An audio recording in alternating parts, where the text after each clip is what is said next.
How to get back deleted UpScrolled account. Hello everyone and welcome to Tech Talks. Whether you deleted your UpScrolled account knowingly or unknowingly, is there a way to get the account back? So let's see what we can do.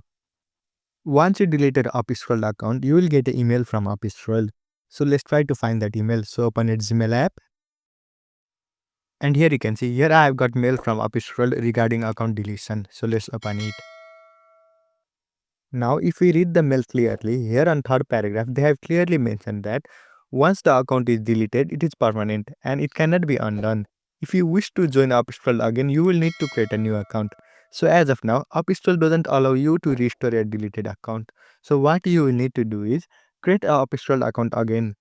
And UpScroll won't be reserving your handle or username as well once you delete it. So there might be a chance that you find your previous handle, or else you'll have to create your UpScroll account and completely new username.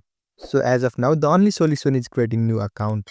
So I hope you found this video helpful. Thank you for watching. Follow us for more helpful tutorials. Subscribe.